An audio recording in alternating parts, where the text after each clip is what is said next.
¿Qué tal? ¿Cómo están? Aquí estamos de vuelta. Le damos la más cordial bienvenida a un programa más de la serie México vive nuestro ambiente. En esta ocasión vamos a hablar acerca de la importancia de los mares y océanos en nuestro país. Somos un país de mares y océanos. Es un tema relevante. Vamos a estar en compañía de expertos y ahí se analizará la necesidad de protegerlos y cuidarlos. Un tema que sin duda nos compete a todos y todos lo sabemos. Protección de mares. Quédese con nosotros en nuestra nueva serie de Canal 11. México vive nuestro ambiente.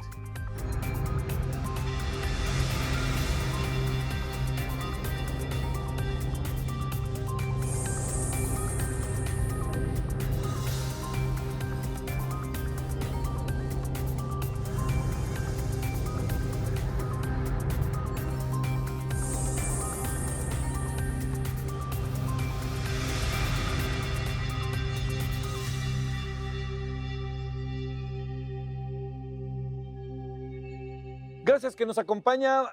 Es un gusto que esté con nosotros en esta serie sobre el medio ambiente en México, que es un asunto que tenemos que ver desde cómo se vive en México, cómo vive México este medio ambiente y cómo lo vivimos usted y yo.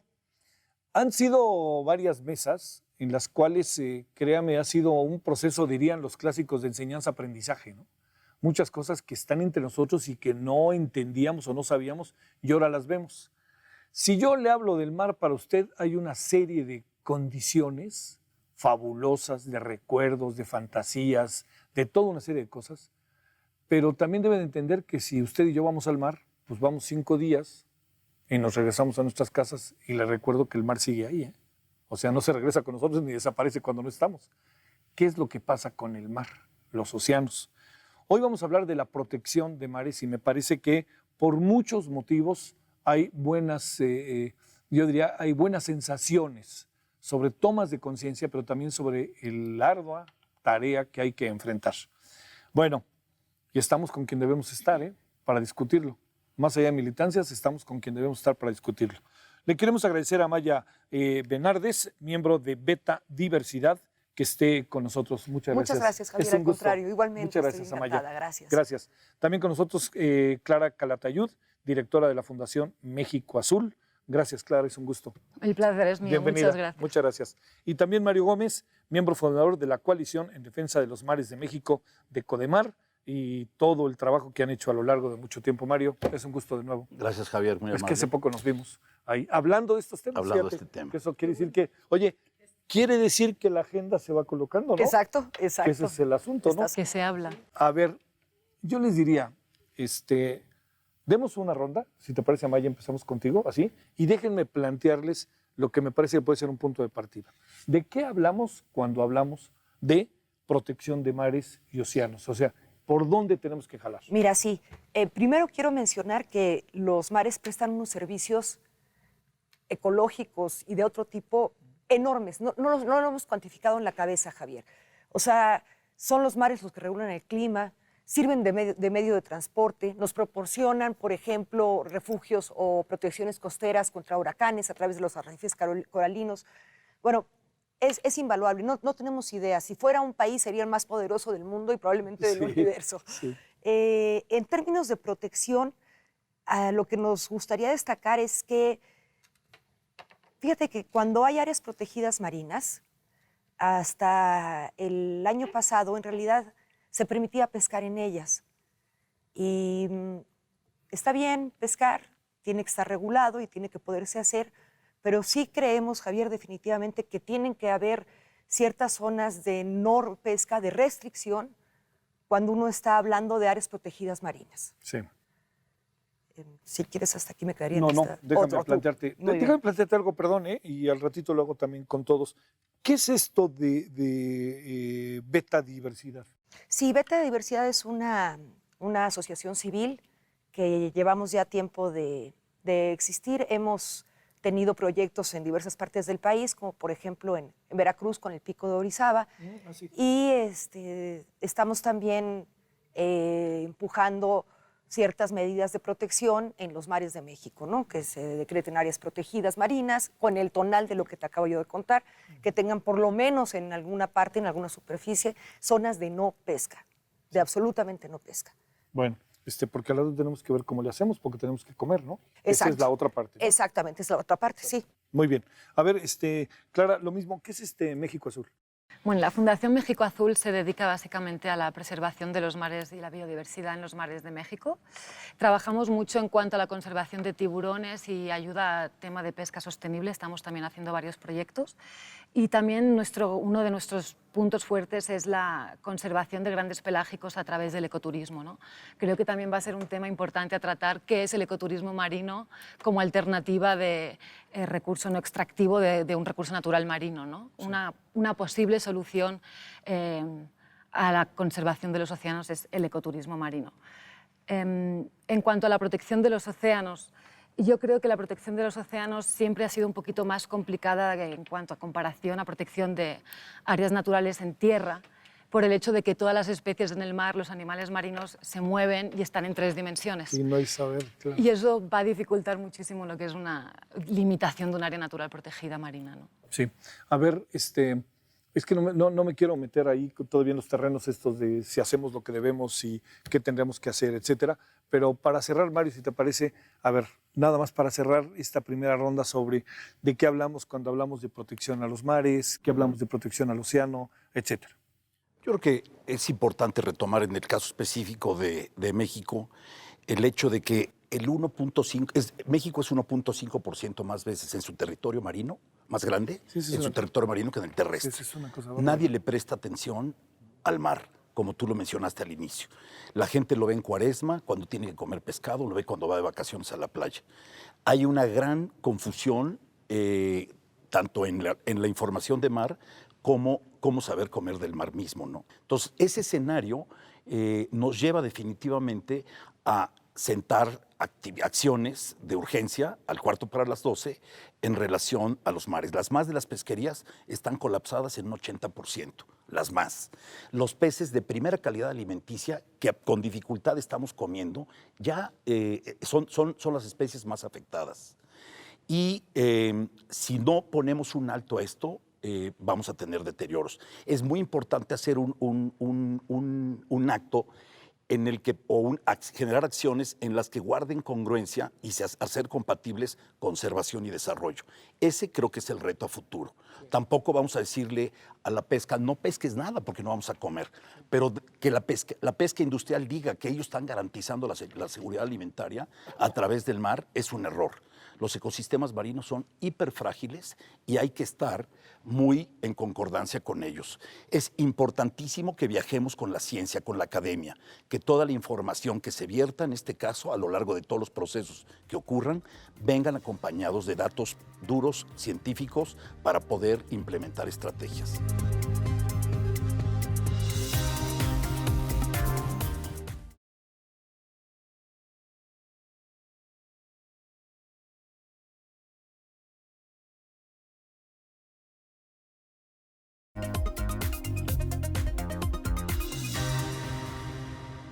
Entremos ahora en el terreno de cuál es el diagnóstico que tenemos de nuestros mares, ¿no? Que yo creo que por ahí hay mucho que decir y qué ha pasado. Para un ciudadano común que nos está viendo, pues los mares significan turismo, playa, y a lo mejor pues somos inconscientes, ¿no?, de todo lo que hay. ¿Cuál es el diagnóstico que cada uno de ustedes da sobre el estado actual de los mares mexicanos? ¿Qué se ha hecho, qué no se ha hecho? Sí, pienso que ha habido un intento de protegerlos y también, como menciona Mario, quizá no hemos sabido expresar o cómo definir la productividad que sea ciertamente sustentable, Javier, y al mismo tiempo que tengamos espacios donde de plano no permitamos la pesca. Por ejemplo, te menciono, es en 124 países donde se han hecho estudios, en las áreas de no pesca se genera un fenómeno conocido como spillover o efecto de derrama, en el cual pasados en mediano plazo, 5 años, puedes ya percibir el efecto de la protección completa con especies que son cada vez más grandes en talla y los peces, mientras más grandes sean en talla, más alevines procrean. ¿Eso qué quiere decir? Eso quiero decir que si tú, por ejemplo, tienes esta área de no pesca y pescas en los bordes, vas a tener más especímenes y más grandes. Y al mismo tiempo aquí dentro vas a permitir que se genere un semillero. Sí. Las áreas de no pesca son semilleros incluso para la pesca. Y eso me parece muy importante. En segundo lugar, tocaron un tema también vital, el turismo, el ecoturismo y el turismo de naturaleza. Tenemos varias situaciones en los mares de México, Javier. Tenemos turismo masivo de sol y playa en Quintana Roo. Tenemos también turismo masivo en Guerrero, incluso en Baja California Sur, a nivel de Los Cabos, de Cabo San Lucas y San José del Cabo. Esa es un área que concentra muchísimos turistas. Sin embargo, eso no quiere decir que las cosas no se hagan bien. Si hay un turismo masivo de sol y playa, bueno, que se regule y que sea sustentable. Y empecemos a pensar en el consumo de agua y los campos de golf, por ejemplo, en zonas desérticas, ¿no? Pensemos en no expandir la mancha urbana o expandirla de una manera inteligente. Entonces, aunque estoy hablando de la costa, eso tiene incidencia obvia en el estado de los mares. No puedes pretender tener un turismo masivo y no tener que limpiar y recoger diariamente la basura y aparte tener programas de prevención que cada vez hay más, por suerte la Secretaría de la Semarnat también los está haciendo en términos de plásticos, por ejemplo, que es el tema de hoy, ¿no? Hay más plásticos que peces, ya todos lo sabemos. Sí, sí. Entonces, un tema que ha sido, entiendo que muy mediático, pero no por ello muy importante. Exactamente, el de las exactamente, tal los cual. popotes, Así etcétera. es, sí. Quiero decir que si logramos un balance, turismo de naturaleza o ecoturismo. Desde hace ya varias décadas empieza a crecer este turismo, que es un turismo menos consultivo, destinado a gozar de la naturaleza, tanto en avistamiento de megafauna, por ejemplo, un nado con tiburones, lo tenemos ya en México, tenemos que seguir procurándolo, tenemos que mantener a los tiburones vivos, somos un país bastante depredador con respecto a los tiburones, lo cual es una desgracia, porque juegan un papel ecológico importantísimo, es más, son top depredadores que mantienen la salud del ecosistema. Entonces, bueno, estoy lanzando ahorita como muchas... como de las cosas que ves. Exactamente, que veo, ¿no? El turismo de naturaleza es el segmento del turismo que a nivel mundial está creciendo con mayor rapidez, no solo en México, en el mundo. Y tenemos un país mega biodiverso. Y tenemos unos atractivos naturales como pocos. Es más, la OMT considera que probablemente somos el segundo país... La Organización Mundial de Turismo. Correcto, la Organización Mundial de Turismo. Que somos el segundo país con potencial en riqueza natural, para empezarlo a aprovechar en términos de turismo bien estructurado, bien manejado y bien planeado. A ver, déjame plantearte, Clara, además de esta parte, uno generalmente piensa, vivan los referentes, ¿no? No porque los referentes te determinen, pero dices, a ver, ¿qué hacen otros en el mundo? ¿En qué estamos? Entonces, estas dos cosas, primero, ¿cómo ves esta otra parte que ya Amaya planteaba? Y lo segundo, en comparación con el mundo, ¿cómo andamos o qué es lo que sucede? A ver, lo que comentaba Maya del ecoturismo me parece que es un súper tema y el año 2017 fue el año del turismo para la Organización Mundial de Turismo. Creo que yo como fuera de México, he vivido mucho tiempo fuera de México, cuando voy a pensar en un viaje a México a veces pensamos mucho en el tema de hotel, la fiesta, Cabo, Spring Break y resulta que en Cabo, aparte del Spring Break, hay una comunidad de tiburones increíble y la gente está empezando a relacionar según qué sectores de México con un turismo de tiburón. Yo pienso que uno de los objetivos importantes sería que, así como vemos a Bahamas, un ejemplo externo de un destino de avistamiento de tiburón, de buceo de tiburón súper definido, podríamos conseguir con la que fiesta México... de por medio, sin que no haya fiesta. Puede ¿no? haber Claro. Spring Break, pero Sí, eso claro. no significa que, Sí, claro. que también haya como un reclamo a nivel nado con tiburón en México. Por decir algo, como decía Maya, es que son datos muy importantes. 500.000 personas pagan al año para bucear con tiburón en todo el mundo. La industria de buceo con tiburón genera, ahora se calcula, unos 312 millones de dólares por año solo por la gente que va a ver estos tiburones. En el Mar de Cortés se generan 12 millones de dólares por año, unos 2 millones de visitas de turistas generados por esa necesidad de ir a ver un animal emblemático marino. Mi caso, siempre pongo el ejemplo, yo soy buza desde muy chiquita y he intentado buscar estos grandes animales marinos en todo el mundo. Resulta que vine al Mar de Cortés, al Pacífico, y en 6 meses vi todos aquellos animales que no había visto en otras partes del mundo, los encontré en México. Entonces, el potencial de los mares de México como cuna del turismo, ecoturismo marino, creo que es una baza muy importante. ¿Qué pasa? La pesca es un tema, ¿no? Es un tema crítico, porque sí nos gustaría, como conservacionistas, apelar a las reservas marinas como órganos de protección, el efecto spillover, ¿no? El hecho que se pueda pescar en los límites de la reserva gracias a este florecimiento, a este crecimiento de biomasa. Como ejemplo, mejor que nada, Cabo Pulmo, ¿no? En 10 años de protección aumentó su biomasa en un 400% gracias a evitar la captura de peces de no-take zone, lo que se dice no se puede pescar. Pero también tenemos que, como bien planteaban antes, en México más de 300.000 familias dependen de la pesca, hay 2 millones de empleos indirectos, así que es muy difícil aunar estos dos conceptos, aunque es necesario. La conservación necesita que tengamos refugios pesqueros, áreas marinas protegidas, dar prioridad al turismo marino como alternativa al recurso natural y, como comentaba Maya, los tiburones ahora son una muy buena baza para apelar a ese ecoturismo marino como protección. ¿Quién es, Clara? ¿Quiénes están haciendo muy bien las cosas a nivel mundial respecto a este tema? A nivel protección marina, depende de qué... Chile es un muy buen ejemplo de reservas marinas Chile pasó pesqueras. del 6 Claro, al 46. Ahorita hablamos de ese, a ver, pero ¿qué otro país? A ver. A nivel ecoturismo con tiburón se han proclamado muchísimos santuarios de avistamiento de tiburones como Bahamas, Maldivas, Fiji, Palau, donde se dieron cuenta que el PIB del país básicamente provenía del ecoturismo del tiburón. Por ejemplo, el Producto Interior Bruto de la pesca en México es un 0,08%, mientras que el turismo creo que ya es un 13%. Entonces, a nivel economía, hasta los números pueden declinar la balanza hacia que la pesca no es la manera más eficiente de sacar partido del recurso natural vivo, pues como tiburón u otras especies marinas, ¿no?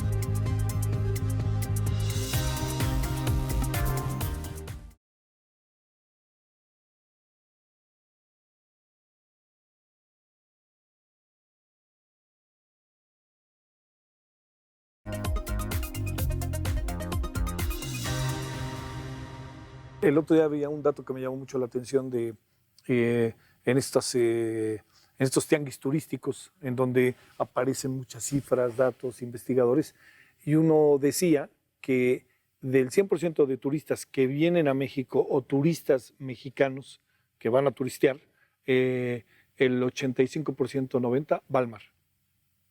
Que eso te coloca en una situación... Claro. Sí, ¿no?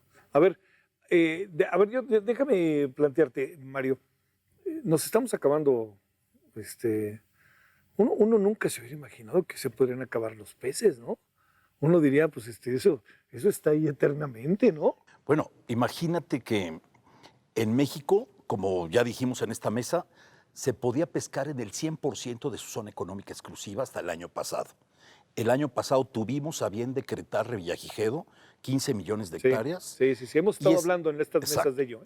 Y es el primer sitio, la primera área marina protegida en México que nace con zona de exclusión de pesca. Porque cuando decretamos Cabo Pulmo en el 97 o 95, hace 23 años, 95, Cabo Pulmo no se decreta con zona de exclusión de pesca, sino que la gente de ahí adoptó de mutuo propio la posibilidad de ya no pescar y destinarla al turismo, como comenta Clara. Hay cosas importantes. Al inicio le preguntabas a Maya qué está haciendo México y qué está haciendo el mundo. Es muy importante comentar que la ciencia recomienda que para el 2030 al menos el 30% de los territorios marinos estén decretados. Pero un tema interesante y que está surgiendo de apenas hace unos meses a la fecha es que todo el mundo está preocupado por las aguas internacionales. Nadie puede regir sobre aguas internacionales y es un desorden absoluto ese tema. Entonces, las grandes... A ver, pero déjame nomás atajar tantito. ¿Nosotros cuidamos bien nuestros 200 millas de mar patrimonial o no? No las cuidamos. No las cuidamos. No las cuidamos. Hay 36 áreas marinas protegidas en México y solo en una hay zona de exclusión de pesca, es Revillagigedo. Esto es novedad de noviembre de 2017. Pero bajo esta perspectiva, te planteo tú que además han estado, sé que todos en zonas que son brutalmente turísticas, qué hacer, ¿eh? Porque es un asunto muy importante del ciudadano. O sea, quien avienta el PET a veces al mar no necesariamente son los pescadores, ¿no? Entonces, viajar con la ciencia, informar a la sociedad civil en pleno, porque la sociedad está muy desinformada. Te comentaba que nosotros, que somos expertos en el tema, no sabemos en ocasiones cómo comer del mar. Entonces, sí hay que comer proteína. Los ecosistemas marinos son elevadamente frágiles, eso es clave. Entonces, no hay que devastarlos, no hay que deforestarlos. Los ejercicios son, al menos lo que estamos planteando, es que la pesca industrial, que es elevadamente eficiente y depredadora en consecuencia, se aleje de ciertas zonas y que esas zonas se las dejemos a los pescadores ribereños y que sean ellos los surtidores de este alimento para la sociedad en pleno y para el turismo, por ejemplo, ¿no? Bueno, a ver. En ese sentido, yo tenía un comentario sobre el tema del consumo de pesca sostenible, que yo pienso que lo más difícil a nivel consumidor es lo que se llama trazabilidad. ¿Qué es? Es decir, cómo un pescado que ha tenido una pesca sostenible con buenas prácticas, se ha hecho bien, una vez llega al mercado de abastos del DF y llega al plato del consumidor final, que podríamos ser nosotros. Cuando vamos a un restaurante, ¿cómo yo sé como consumidor que ese pescado que tengo en el plato tiene un origen sostenible, menos sostenible, viene de una pesquería que está respetando vedas, está respetando tallas mínimas? ¿O qué me estoy comiendo? ¿De dónde viene mi pescado? Sí. ¿No? Fíjate que nunca lo he pensado. Es muy difícil Sí. llegar a saber como consumidor cómo puedo ayudar el mar consumiendo pescado. Personalmente yo prácticamente no como pescado porque no sé de dónde viene y prefiero no sentirme mal, así que no como demasiado pescado. Y en cuanto a las reservas marinas protegidas, creo que hay una tendencia ahora que no se está hablando, no está tan en auge, pero es reservas marinas de alta profundidad, de áreas de offshore, lo que se llama alta mar, porque ahí son zonas de alta productividad pesquera que además caen muchas veces en aguas internacionales, como decía Mario, y como las aguas internacionales no son de nadie, si no pesco yo va a pescar otro país, pues yo llego antes. Y yo creo que eso es uno de los eslabones más débiles en regulación pesquera a nivel mundial, aguas internacionales.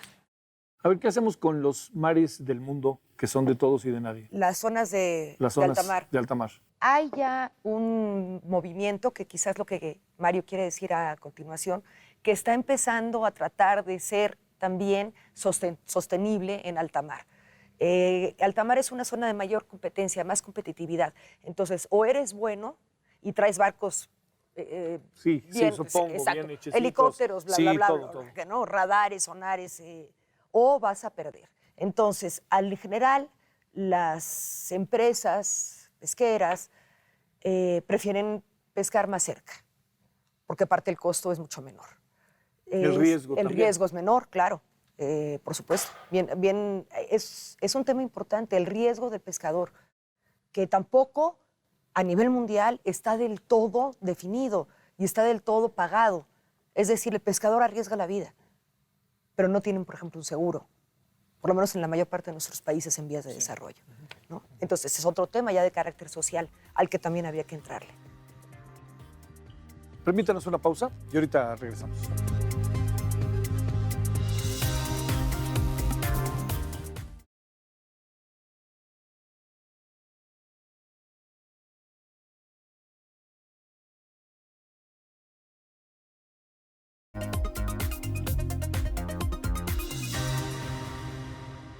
Continuamos, Mario. Déjenme plantear, para ir metiéndonos en lo que viene al corto y mediano plazo, este tema que ya Maya plantea, Clara, en fin. ¿Qué fregados hacemos con el mar de que es de todos y que no es de nadie y cómo todo eso? ¿No? Ya nos da pistas a Maya. ¿Qué más hacemos ahí? Hay un tema que están tratando de orquestar los más de los países que tienen intereses en común y está referido al tema de los subsidios. Hay 5 países que pescan de manera exorbitante el 60% de la pesca mundial. Sí. China, Taiwán, Japón, España y Corea en ese orden. Los más... Oye, 4 países asiáticos. Y un europeo. Y un europeo. Un europeo que ya se acabó todo en el mar Mediterráneo y que ahora está saliendo, gracias a los subsidios de gobierno, a adquirir empresas en el Perú, en Colombia, en América, donde está comprando empresas o derechos para poder hacer uso de la pesca ahí. El caso específico de subsidios en México, el año pasado la CONAPESCA, el 2016 otorgó 2.070 millones de pesos, pero los más de esos subsidios los cacha la gran industria, no le llega al pescador ribereño. Y esta parte, pues hay que eliminarla. Tienen un presupuesto que lo único que hace es fomentar el esfuerzo pesquero en detrimento de las especies que viven ahí. Entonces, aumenta el esfuerzo pesquero, se sigue pescando lo mismo. ¿Quién pierde? La especie. Y ya estamos pescando juveniles, no estamos pescando adultos. Si pescamos juveniles, no alcanzan la etapa reproductiva y por ende habrá menos población de peces, ¿no? A ver, yo te diría, Clara, ¿qué estamos haciendo como para poder cambiar el estado de las cosas? Porque esa es la otra. Lo que hemos visto en las mesas, por ejemplo, es que en algunas cosas el país está como pasos adelantados, ¿no? En términos de sus estrategias y sus políticas. Y en otras de plano no, ¿eh? O sea, tampoco vamos a decir una cosa por otra, ¿no? Para mí el tema pesca es uno de los ejemplos claros de que hace falta mejorar algunos aspectos, ¿no? A nivel regulación. A lo mejor una de las cosas más importantes, uno de los puntos más importantes a atacar sería que los datos de arribos pesqueros de todo México fueran de mayor calidad. Es decir, si tuviéramos en más detalle los arribos de tiburón, de cazón, porque, por ejemplo, un ejemplo muy concreto, en las bitácoras de pesca el cazón es considerado a cualquier tiburón afín de menos de 1,5 metros, ya sea una especie u otra. Entonces, en muchos datos pesqueros tenemos, por ejemplo, datos de cazón, pero no sabemos a qué especies exactamente estamos haciendo referencia. Entonces, en el tema del tiburón, la pesca lo que necesita es mayor documentación, un mejor seguimiento de los arribos de pesca para poder hacer planes de manejo más concretos a los datos reales del día a día de la captura de pesca en México, ¿no? A ver, Amaya, está difícil también, y no lo digo un poco en un tono del tamaño del mar, está difícil de repente tener control sobre algunas cosas. Claro, sí. ¿Sobre qué sí se puede empezar a tener control? Pues, O ya se tiene incluso, ¿no? sí, voy a verme muy reiterativa. Creo que podríamos, por lo pronto, tener, si no más control, por lo menos más organización si decretáramos un área protegida a nivel del Mar de Cortés. Me parece que sería fundamental, lo estamos pidiendo a gritos. Voy a caer en lugares comunes, pero bueno, ya sabemos que es el acuario del mundo, pero en realidad sí lo es, aunque sea un cliché, ¿no? Déjame decirte, yo soy de la idea de que los lugares comunes se habitan hasta que dejan de ser lugares comunes. ¿Verdad que sí? Sí, no hay de otra. Sí, no hay de otra. Entonces, la verdad es que particularmente en la Baja California Sur es un estado además eminentemente turístico, y vuelvo a ligarlo con el tema anterior del turismo, ¿no? Es el segundo estado más turístico del país, el 67% de sus ingresos provienen del turismo. Bueno, entonces fomentemos un turismo ordenado, un turismo sustentable, y tengamos un área protegida enfrente que represente y proteja a la mayor, uno de los mares más biodiversos del planeta, sí. Ya, para irnos en concreto, ¿no? A ver, Mario, ¿qué significa eso? A ver, un área protegida en el Mar de Cortés. ¿Esto qué significa? Yo digo que, número uno, hacer un ejercicio de planeación en el que identificas que los mejores y los más de los recursos vienen por el lado del turismo. Entonces, regresarle al estado de Baja California Sur esa vocación de turismo que tiene, porque nunca ha tenido una vocación pesquera, número uno. En Baja California Sur pescan los de Sonora y Sinaloa, que usurpan y usufructúan este tipo de recursos que son básicamente locales. El implementar una reserva en la que apelemos al artículo 48 de la Ley General del Equilibrio Ecológico, en la que se refiere en términos generales que los locales tienen prioridad y preferencias sobre los fuereños, sería clave. De esta manera, le das la responsabilidad. Es clave eso. Claro. ¿No? Es le das la clave. responsabilidad al local y lo empoderas. Con leyes y demás. Las leyes de México, las leyes de pesca y las leyes del mar han sido hechas básicamente por la industria, coludidamente con la autoridad pesquera, en este caso la CONAPESCA. Pero bueno, al final de cuentas, aquí lo que se pretende es fortalecer a los ribereños. Hay 7,000 pescadores ribereños en Baja California Sur, adentro del Golfo, adentro del Mar de Cortés. Empodéralos y diles cómo pueden ¿Es hacerlo. muy difícil hacer eso, Mario? No, ellos saben perfectamente, son los mejores. Nadie conoce el mar mejor que los ribereños, nadie. Entonces, ellos saben cómo hacer la tarea, pero siempre tienen la amenaza de que la pesca industrial les va a pasar por ganar y encima. entramos a la tragedia de los comunes. Entonces, si les quitas a la pesca industrial, la limitas de 0 a 50 millas, de la costa a 50 millas, no entra la pesca industrial. Que eso sea un sitio de los ribereños que sabrán seguramente Cuidarlo. utilizarlo sustentablemente a futuro. Sí, reinventarlo, ¿no? Exactamente. Creo que tiene un punto muy importante el hecho de que un recurso natural no se puede tratar de conservar si la comunidad humana que vive de ese recurso natural no tiene una No estabilidad y participa. no está bien. En el momento en que esa comunidad humana alrededor de ese recurso está bien, ellos mismos se van a encargar de ser los guardianes del recurso natural del cual viven de manera sostenible. Por ejemplo, Cabo Pulmo también fue un ejemplo de autogestión, donde ellos mismos se organizan para que eso funcione, ¿no?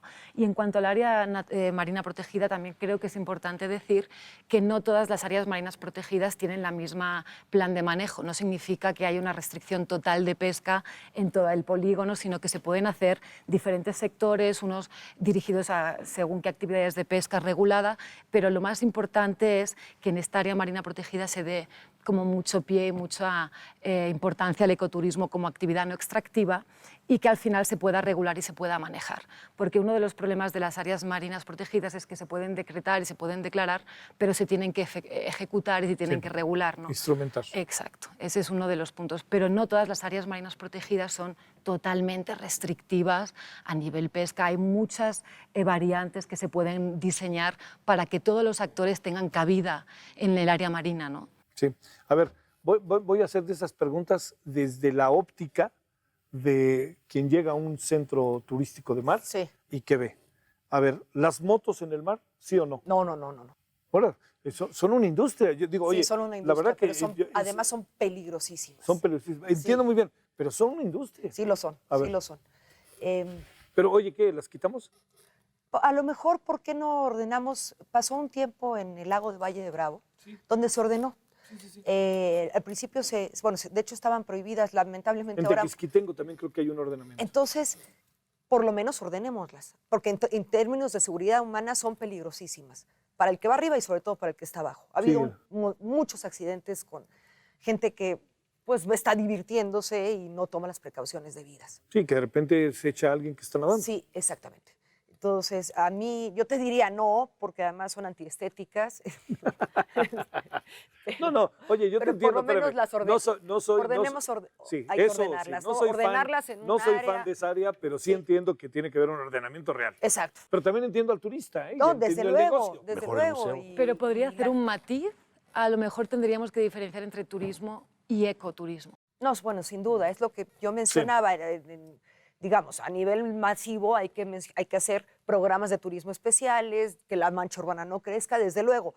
En esta, otra vez en la Baja California Sur, hay muchos tipos de turismo. Y no solo en el Mar de Cortés, en el lado del Pacífico mucho menos, nada más están Puerto San Carlos y la parte oeste de la Reserva Biosfera del Vizcaíno, pero también. Sí, porque Todos Santos acaba siendo un centro más bien turístico, muy bonito, pero acaba con otras características. Así ¿no? es, ¿no? Y hay un factor biológico muy importante de la propuesta de esta nueva ANP marina, el efecto corredor que tiene, de corredor biológico, de intercambio genético. Es decir, hay bastantes áreas protegidas a nivel de Baja California Sur en el lado del Mar de Cortés, y una reserva que las pudiera unir todas, bueno, un corredor marino importantísimo a nivel de intercambio genético, de migración, de protección de especies principales, bueno, importantísimo como factor biológico. Bueno, estamos, a ver, ¿qué hacemos con el Mar de Cortés? Que además vamos al lugar común, lo que se ha repetido 20 veces, en fin, que es la alberca del mundo, me decía alguien el otro día. A ver, ¿qué hacemos ahí, Mario? Yo creo que el Mar de Cortés es tan exquisito, tiene una elevada productividad. Se alimenta de 3 fuentes básicas de nutrientes. La corriente de California, que ingresa 2 veces al año al Mar de Cortés, choca con la corriente del trópico y esta la avienta hacia arriba. Viene llena de nutrientes que provienen del Ártico. O sea, todo el plancton que viene del Ártico ingresa a Mar de Cortés 2 veces al año. Por eso tenemos esos cetáceos. Por eso tenemos ballenas azules, jorobadas sí. de aleta fina, etcétera, etcétera. Creo que 8 cetáceos en el Mar de Cortés. Tenía 2 fuentes antiguamente de nutrientes, pero hoy están casi canceladas. Una es el río Colorado, que a lo largo de su recorrido tiene 14 presas y que han ordeñado ese río para hacer ciudades, un ecocidio absoluto, como Las Vegas o Los Ángeles. El río Yaqui, que descarga fertilizantes. Y la fuente más interesante del Mar de Cortés es toda la aportación de las urgencias marinas, aguas que surgen de la profundidad llenas de nutrientes. Qué maravilla, ¿no? Eso hace que todos los visitantes, me refiero no humanos, los habitantes silvestres, Sí. año con año tengan presencia en el Mar de Cortés. Y ellos son los que nos invitan a verlos. Entonces, protejamos ese mar que tiene una elevada... ¿Es difícil protegerlo? No, yo siento que no. Por primera vez en la vida se está dando, en la vida de México, se está dando un fenómeno interesante. El secretario de Medio Ambiente está totalmente convencido de que es una necesidad del decreto. El gobernador del estado de Baja California Sur en igualdad de condiciones. Las cooperativas pesqueras, los 20 y tantos líderes, 23 o 29 líderes de las cooperativas pesqueras que representan a casi 10,000 pescadores en la zona, están de acuerdo. Solo hay que decirle a la industria pesquera, no entres en este polígono de 0 a 50 millas hacia de costa 50, sí. Dedícate a pescar en otro sitio. Puedes pescar en el 95% de México. Pero es el camino fácil, ¿no? Es el camino fácil. Y que ellos entiendan que mañana, para ellos, un área marina protegida será una caja de ahorro.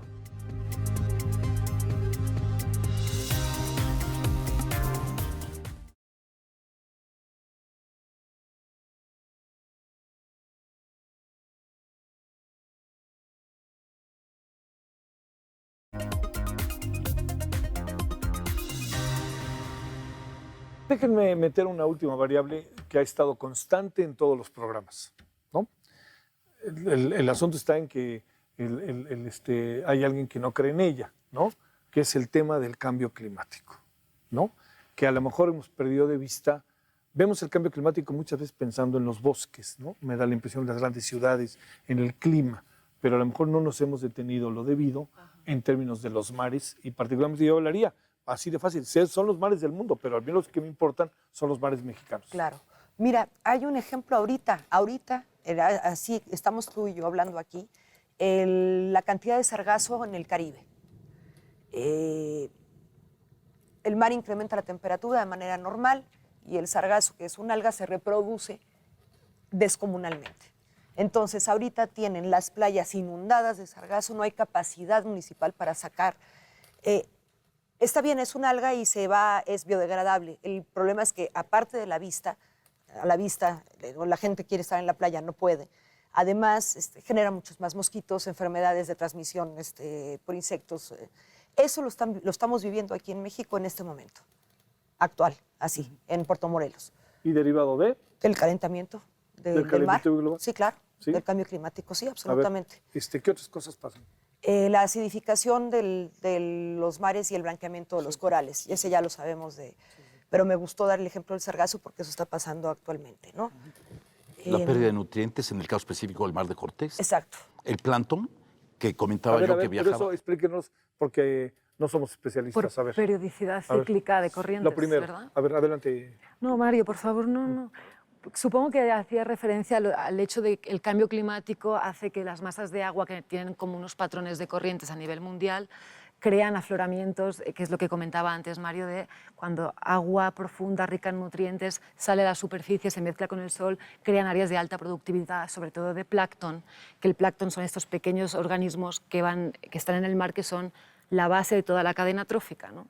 Entonces, estos afloramientos dependen mucho de la temperatura, del clima en general, y siguen unos patrones que ahora están siendo alterados. Entonces, especies que van en busca de estas concentraciones de plancton, donde antes encontraban su buffet de plancton, claro. ya no existe, ya no está, porque el cambio climático ha hecho que ese afloramiento planctónico, esa agua fría que surgía de la profundidad, lo haga en otro momento o en otra zona. Sí. Entonces, los animales que se alimentan de ese plancton, de esas variables que dependen de la temperatura del agua del mar, ya no se encuentran en esas zonas porque están cambiando todos los patrones generales. No sé si iba por aquí tu comentario. Hacia allá iba, y ojo, es clave y es muy importante porque autoridades que mal administran o operan los mares y la industria misma en un momento pueden tender una cortina de humo y decir, no, hay menos pesca, hay menos especies que pescar debido al cambio climático. Entonces, ojo, porque eso... Es también parte del asunto. Exactamente. Bueno, oigan, y a ver, una variable más para que, más que intentar concluir, porque entiendo que no es difícil, ¿no? Pero como lanzar estas ideas que uno dice, a ver, ahora sí que como el público que nos ha hecho el favor de vernos, a ver, no olviden esto, esto y esto y esto, ¿no? Meternos en eso. Pero a ver, antes de esta otra variable, antes de entrar en esa parte, hay una cosa, Amaya, como para considerar. Algo que es muy fuerte es que el país de repente se anda en esta disyuntiva que ustedes conocen bien, a lo mejor tú la has visto fuera de México muy claramente, que es el tema del desarrollo turístico. Ajá. Que el desarrollo turístico, ha habido esta experiencia reciente de que platicamos, Mario, de Cancún, que se opuso la gente a que se construyera ahí toda una zona turística. Pero a ver, como me dice un amigo, un día fui a Río de Janeiro y dije, ¿y dónde está aquí el mar? ¿No? O sea, caminaba en la playa y enséñenmelo, ¿no? Y aquí el mar lo quieres tener en tu cuarto, ¿no? Sí, y los hoteleros sí, hacen lo propio. sobre la línea No, a ver, costa, sí. hagamos una última reflexión antes de irnos a las líneas finales, que sea, ¿qué hacer con los desarrollos turísticos? Tomando en cuenta que México es un país que es el 6º lugar del mundo ahorita en turismo, y yo creo que eso hay que exprimirlo al máximo, ¿no? Sí, yo también, desde luego. Da mucha ansiedad el tema porque ya nos acostumbraron a crecer los hoteles en la arena, prácticamente en la zona federal marítimo terrestre, ¿no? Con lo cual, otra vez, el movimiento de arena de la costa se interrumpe, en fin. Creo que tendríamos que hacer un esfuerzo de veras formidable para tratar de regular una línea de costa sin interrupciones, sin rompeolas, ¿no? Exacto. Y en aquellos sitios donde ya tenemos un turismo masivo de sol y playa, empezar a hacer programas específicos de turismo. Vuelvo a lo mismo, reciclaje, basura, aguas residuales, sí, por ejemplo. Plantas de tratamiento. Es algo así, Javier, así. Sí, digamos, con lo que personalmente me gusta Acapulco, el padecimiento de Acapulco es brutal, ¿no? O sea, y mira que están echándole ganas muchas organizaciones y gobiernos, le están echando ganas. A ver, esta parte de los desarrollos turísticos que ya intuyo que puedes pensar, Claire. A ver, creo que el turismo se debe como reenfocar en México a plantearlo como ecoturismo, es decir, las grandes construcciones de hoteles en Cabo no tienen sentido. Tenemos limitantes a nivel energético, a niveles agua para la propia población. ¿Cómo vamos a construir? Y el hacinamiento. Exacto, ¿cómo vamos a construir un hotel con 3.000 plazas hoteleras si no tenemos agua para la comunidad local de La Paz, ¿no? Aparte de eso, también tengo que decir que el sector hotelero, así como puede ser un impacto muy grande, también puede ser un aliado. Hay un concepto que se llama ciencia ciudadana, en el que un turista o una persona no experta científica, liderado por un científico, puede participar en un proyecto. En Cancún se está haciendo mucho tema de coral, ayudar a la recuperación de los arrecifes de coral a través de hoteles que implementan esos proyectos de ciencia ciudadana con la gente que está hospedada, ¿no? Sí. Entonces es como un arma de doble filo, puede ser el enemigo, pero si se utiliza y se gestiona bien, puede ser un argumento de protección, una plataforma de toma de datos científico y una manera de que la gente se acerque al recurso natural y lo viva para que haya un cambio de percepción, ¿no? También quería decir que el ecoturismo, como lo que hablábamos antes, no todo turismo es ecoturismo. Algunas de las importantes requisitos para que una operación turística sea ecoturística, por ejemplo, es que el impacto sobre el recurso natural sea el mínimo, que el beneficio económico que se saca recaiga sobre la comunidad local y no sobre una empresa extranjera que viene a hacer el negocio de fuera de México y aprovecha el recurso, pero no deja beneficio a la comunidad local, ¿no? Y también, como decía antes, hay ciertos factores limitantes, sobre todo en Baja California, tanto sociales como físicos a nivel agua, etcétera, que yo creo que obligan que estas construcciones hoteleras sean mucho más adecuadas al paisaje en el que se encuentran, ¿no? Y a lo mejor vale más la pena tener menos plazas hoteleras, pero a mayor precio, para intentar, bueno, que no sea algo tan masivo, ¿no? En el Sí, fondo. claro, claro. Bueno, porque además hay una cosa, si ya ven que hay redadas en Estados Unidos de mexicanos, ¿no? Y de inmigrantes no legales. Me gusta más la palabra no legales. Por ahí me dicen que si hicieran una redada de migrantes no legales estadounidenses en Baja California Sur, Se quedan sin eso población. sería una locura. A lo mejor pasa lo mismo en Cancún, ¿no? Están adquiriendo las tierras Sí. en Baja California Sur.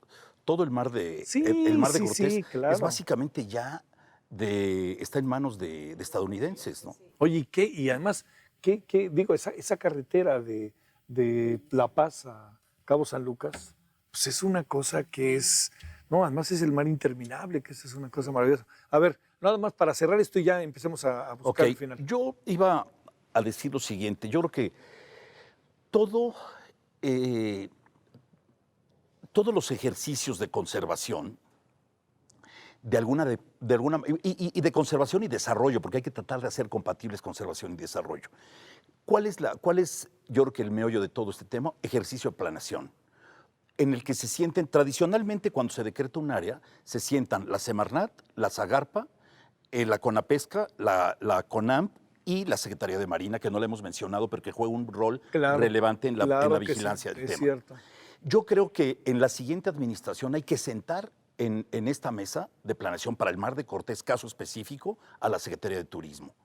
El hecho de que en México siempre se ha promovido el sol y playa y nunca se ha promovido el turismo de conservación o el turismo no consultivo, creo que hay un área de oportunidad que mundialmente hoy está cobrando forma y que es la que rige y que México puede copiar. No necesitamos inventar el hilo negro. Sí. Copiemos las grandes cosas que estén sucediendo y México tiene un capital natural de elevadísimo valor. Entonces, usémoslo sustentablemente. Entonces, invitemos al secretario de Turismo a participar en estas mesas de planeación. Has mencionado mucho Los Cabos, Javier.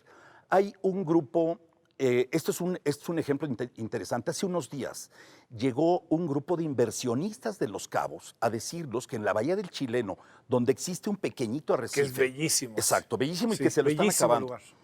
Ellos nos están diciendo, por favor, decreten esto como un área natural protegida, porque nos lo vamos a acabar. Es tierra de nadie o mar de nadie. Son 22 empresas las que usufructúan aquí pues todo este sitio, 60 embarcaciones y llevan diario 500 turistas. Es tierra de nadie porque no hay un instrumento de política ambiental que rija o un instrumento de política de X tipo. Yo estoy poniendo la ambiental porque la ambiental rige sobre lo demás. Y nos están pidiendo que decretemos. A través de esta fórmula y de este ejercicio de decretar el área marina protegida, ellos van a cobrar vida. Ese espacio se va a regular y se va a mantener a perpetuidad y va a tener una fórmula de ingreso. Bueno, están en apuros porque tenemos 2 minutos para los 3. Pero entonces, 3 ideas, si te parece, algo así que se nos quede aquí plantado para despedirnos. Híjole, pues ahora sí que O haré, ideas ahí que tengas, ¿no? Sí. yo insistiría en la protección, en el decreto de esta área protegida marina. Insistiría formalmente en eso. Sí. Zonas de no pesca distribuidas de manera biológica entendible y de acuerdo con los pescadores ribereños. Muy bien, claro. Bueno, yo creo que un breve resumen sería: el mar es de todos. Sí. Los peces que se están pescando de forma ilegal nos los están robando, son nuestros peces. Y que cada uno tiene el poder, desde el México ciudad, desde la selva, desde donde sea, de tener actos que ayuden al mar y al océano, que al final son la base de nuestra vida y es de donde nosotros hoy por hoy estamos en el planeta gracias al océano. Entonces, consumo de pescado, reducción del uso de plástico, etcétera, etcétera, etcétera. Todo eso ayuda. Muy en breve. 30% de áreas marinas protegidas. En México le pare los pelos a quien se los pare. Informar a la sociedad civil en pleno. Sí. Y hacer un ejercicio de planeación con todos los actores que tengan injerencia legítima en el tema para la siguiente administración. Para la siguiente, y bueno, y ya desde ahorita, ¿no? Lo que se puede hacer de aquí a diciembre, ¿no? Claro, desde luego. Sale. Mario, muchas gracias. Clara, ha sido un Al gusto. revés, Javier. Muchas Placer. gracias. A ti por Gracias. este Muchas espacio. gracias. Muchas gracias. Gracias en nombre de todas y todos los que hacen posible la emisión.